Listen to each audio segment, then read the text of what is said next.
Hello and welcome to a new video. Today I'm going to be talking about some of the newish AI stuff like ChatGPT, Stable Diffusion, Dall.E, that sort of stuff, and the impact it can have, people's reactions to it, and what I think about it overall. In a video I made earlier, I was lampooning the existence of NFTs and the surrounding Web3, crypto, whatever culture because it's all genuinely stupid.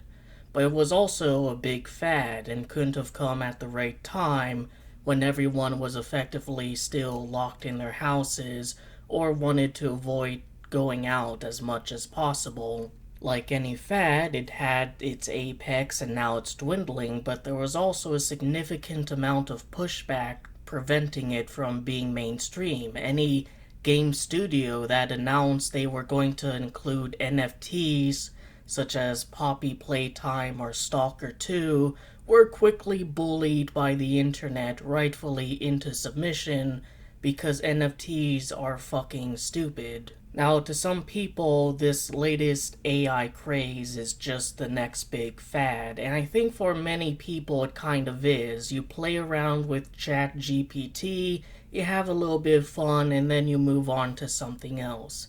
But I don't think it's going to be the same as NFTs and cryptocurrencies.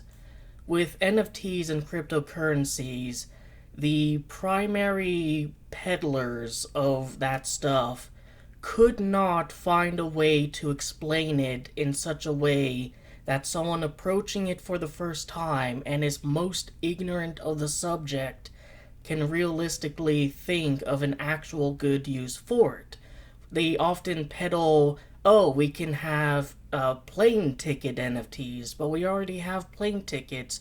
Cryptocurrency is a currency of the future. It's moneyless, physical moneyless currency. Well, we already have credit cards and debit cards. You hear about NFTs for the first time and it's like, wait, you're paying money for an ugly picture of a monkey? Are you like retarded or something?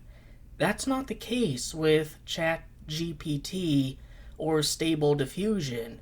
Hey, there's this new technology where an AI can produce artwork or can write things such as articles or provide like an intelligent explanation to a question you might have, or is able to hold a conversation.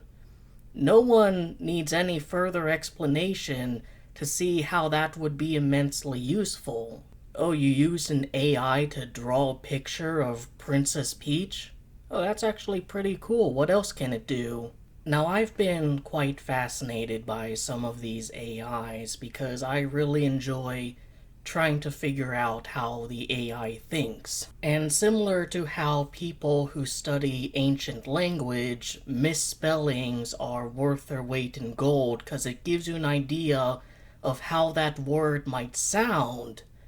I enjoy figuring out what's the limitations of how it thinks or where it gets wrong, and there's a few interesting limitations I've seen for both ChatGPT and some of these visual art creating AIs. I asked ChatGPT if any artwork was made by Charles Darwin, and it gave me 3 examples. The first, I quote, "One famous example is the portrait of Darwin painted by John Collier in 1881, which is now part of the Natural Portrait Gallery in London. The portrait depicts Darwin in his study, surrounded by books and scientific instruments, reflecting his image as a meticulous and thoughtful scientist." And here's that very picture of Darwin in his study, surrounded by books and scientific instruments. It continued, quote, "In addition to portraits, there are also sculptures of Darwin, including a bronze statue located in the Natural History Museum in London. This sculpture was created by Sir Joseph Edgar Boehm in 1885 and shows Darwin seated with a book in his hand. Pictured here, that very bronze statue of Charles Darwin, take note of the book in his hand." So it's pretty clear that the AI is fumbling quite harshly in this regard. The times these works were made and who made them are correct, but the AI is unable to give a proper description of what's depicted. I also asked the AI who Marvin the Martian was, and it correctly said that Marvin the Martian was a Looney Tunes character. He first appeared in 1948 in the short Daredevil hair, and he wears a outfit based on the Greco-Roman god Mars. However, the AI described him as being green, when Marvin the Martian's skin is actually black, as in ink black. So what does this tell us about ChatGPT and how it thinks? Well, the first thing is that it's blind. It's incapable of taking in visual information and then interpreting that information. Instead, it takes in text about a visual thing and then tries to figure out what would reasonably be in the picture or statue or character design if it doesn't have that information written for it. So for the Darwin painting, whatever the source was that ChatGPT gained information about its existence from, likely said who painted it, because people might not necessarily know that, when it was painted, where it's held, because that's all potentially unknown information, but what's in the painting itself goes without saying. Just use your eyes, bro. It's literally just a picture of Charles Darwin standing front and center with his hat in his hand and a blank dark background. You don't get any simpler than that. But ChatGPT is kind of freaking out behind the scenes because it wants to provide more useful information about this painting, and so it needs to effectively make things up. Alright, so there's a painting of Charles Darwin. He's a famous scientist. So it makes sense that the painting would have him do science stuff. So there'd be books, because that's kind of sciencey, and scientific instruments, because he's a scientist. That makes sense for a painting of Charles Darwin. That's probably what John Collier drew. The same goes for the statue, who sculpted it, where it's located, when it was finished. That's all potentially unknown information that a website might provide. But the building material, you can see clear as crystal, is marble. And what Darwin may or may not be holding is pretty evident as well.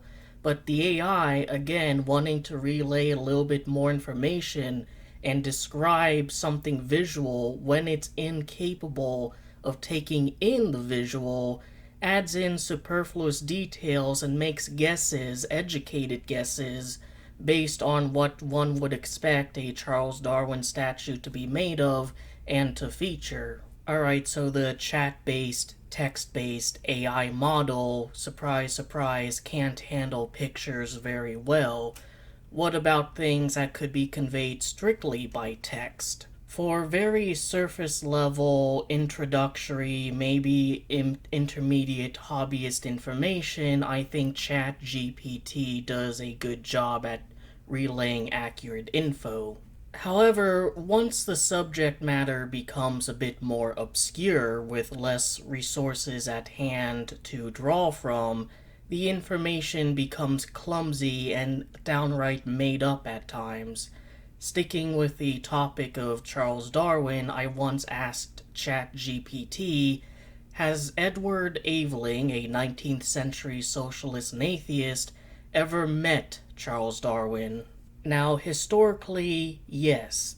There was a single moment in 1881 where Edward Aveling visited the Darwins and had a fairly private-ish conversation with the man on the topic of religion.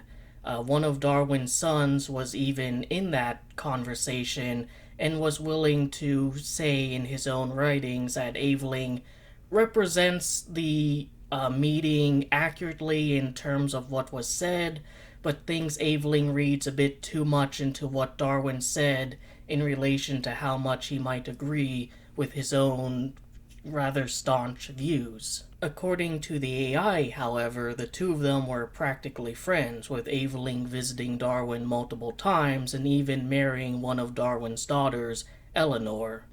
Now, Darwin did in fact have a daughter with the middle name Eleanor, but she died as an infant. Instead, the AI seems to have confused that with the actual wife of Edward Aveling, Eleanor Marx, the daughter of Karl Marx, not Charles Darwin. The concern with all of this isn't the fact that the AI is capable of making egregious errors that even a quick glance at Wikipedia would solve. Instead, it's a problem that people are stupid and credulous. And the dumber and more credulous they are, the least they understand that they are. So you have this advanced AI that's capable of relaying information. What happens if it relays false information and then people believe it? Now, in the actual web page for ChatGPT, whatever, it does make it very clear that the AI is capable of unwittingly providing false information. But in some ways, that's almost like the terms of service you have to scroll through before blindly hitting accept. Now, I don't think this is OpenAI's fault. I mean, it's clearly not, and might not even necessarily be their problem. They'll continue to improve the technology. If there's one thing discussions about AI in the future almost always ends with, it's yet.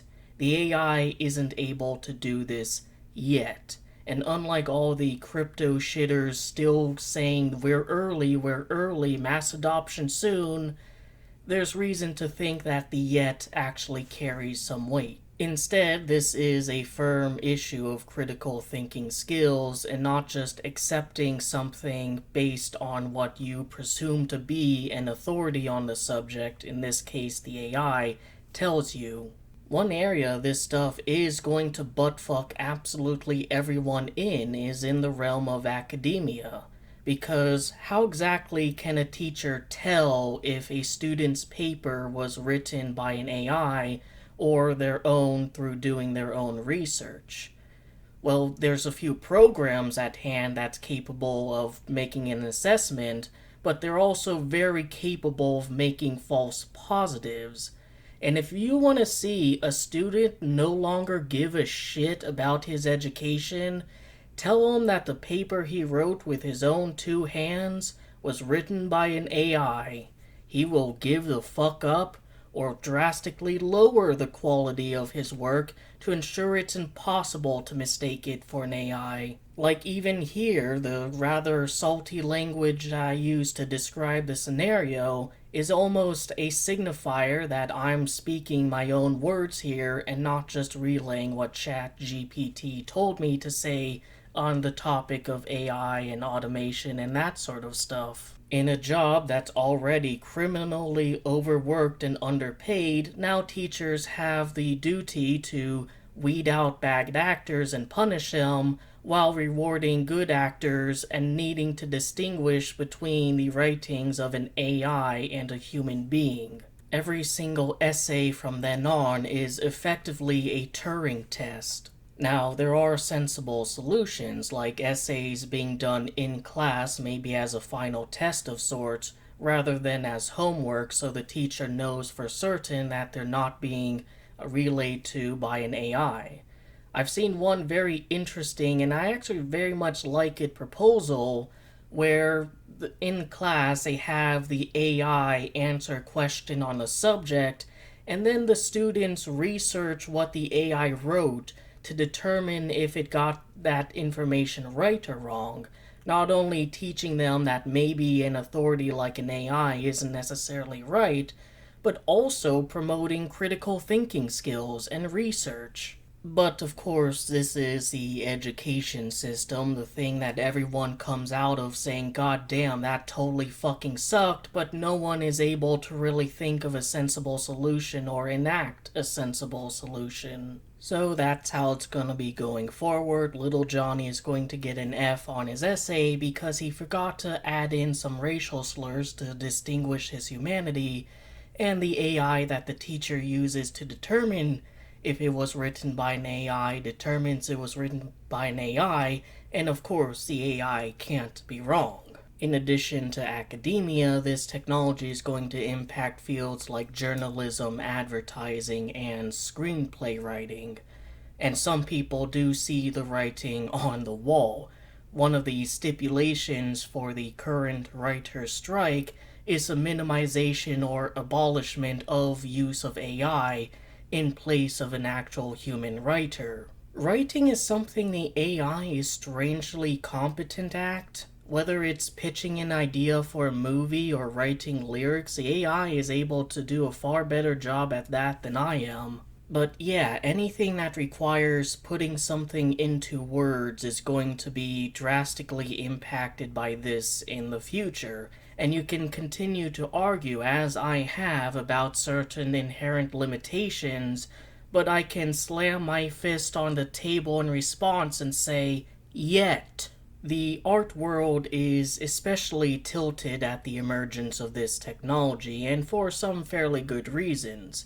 This technology uses material from around the web in order to create its works. For art, that means work done by artists, oftentimes artists online who aren't very keen on their work being fed into an AI without their permission.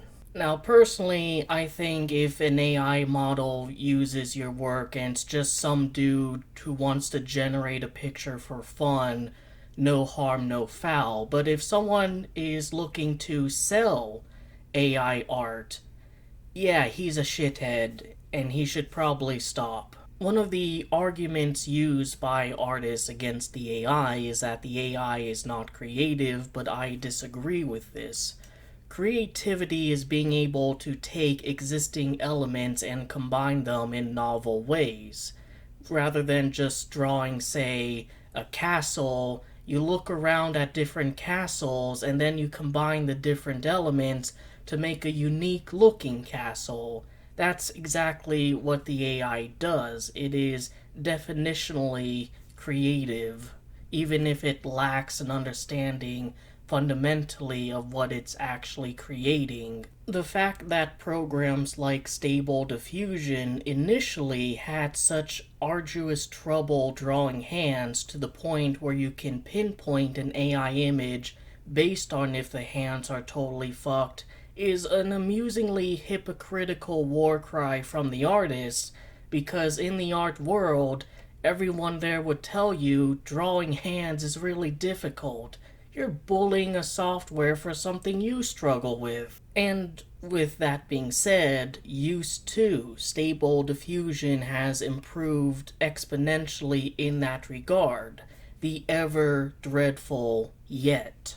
There still are some telltale signs that a computer made the picture and not a human being person though. It tends to be extremely well rendered, almost to an uncanny degree, with an amount of detail that most artists, quite frankly, would be unwilling to put into anything short of what they'd consider their absolute masterpiece. Another thing, interestingly, that AI art struggles with is handling exact models. Zero Suit Samus, for example, is like the ultimate coom-bait character, with thousands upon thousands of pictures drawn of her that the AI could reference, and yet the AI insists on making small changes or adding in additional details, or even altering things like the color scheme of the suit almost arbitrarily. The AI just doesn't get that there's exact details needed to perfectly convey a character. Another thing that the AI seems to lack is what I like to call a caricaturist's eye. For example, when drawing Barack Obama, political cartoonists would emphasize certain features. He has big ears, he has short hair, he has a very tall, long face, he has fuller lips than most white characters would have. These are features that are necessary to convey the fact that they are specifically depicting the 44th President of the United States, and not just a random black man. Similarly, when depicting Donald Trump, political cartoonists tend to emphasize certain features such as his haircut, his obesity, the length of his tie, the size of his hands, and the fact that he's fucking orange. And as you saw for both Barack Obama and Donald Trump, these features are consistent across a range of different art styles. The caricaturist eye would even allow you to depict people, both real and fictional, in multitudes of different styles, understanding the essential elements of the figure at hand and the essential elements of the style you're trying to recreate. If you're replicating the style of The Simpsons, make your character yellow and give them an overbite. If of Kids Next Door, give them big hands but very thin arms. Key features like this are what makes and breaks a good work of art, and the AI is just incapable, as of now,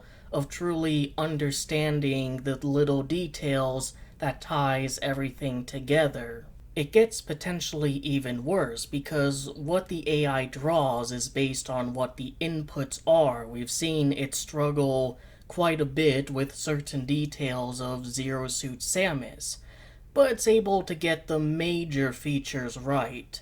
Now, what if it were to draw, say, Dark Samus?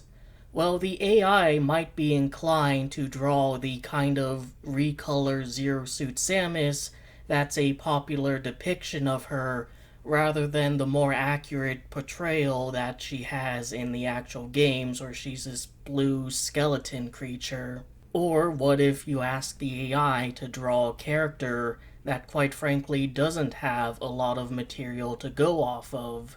For example, Scorn Guy has very few pictures, and what pictures are there can conflict with each other. So the guy in the Scorn Discord drawing these two characters together almost religiously has the ultimate job security.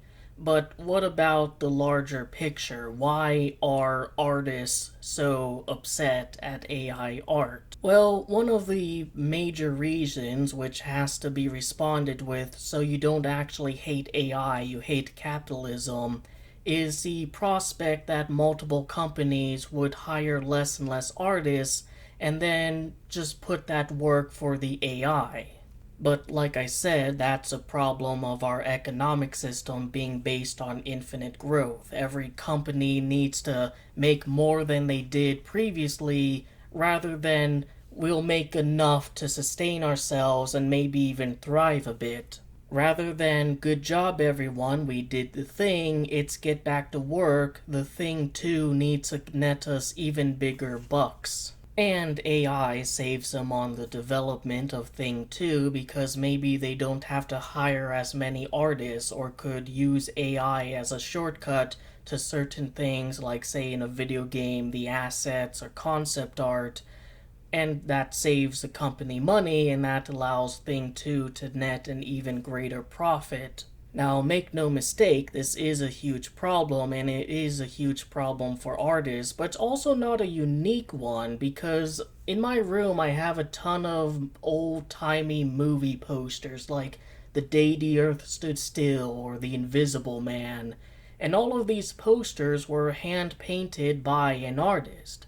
But nowadays, movie posters are done in Photoshop, often soullessly and shittily, as quick and easy as possible. Similarly, I have a propaganda poster that was passed down from my father after he died, a recruitment ad for the US Marines. Those are also done through photography and Photoshop. In essence, there was a period of time where the hand-painting artist saw an existential problem and wasn't able to overcome it. Whenever something visual needs to be done, it's either done through photography and Photoshop, or through Photoshop but digital art. Digital art is still used in advertising and sometimes movie posters, but very, very rarely, and other things that have been kind of engulfed by photography and Photoshop. And that's because digital art can't easily be automated away until now.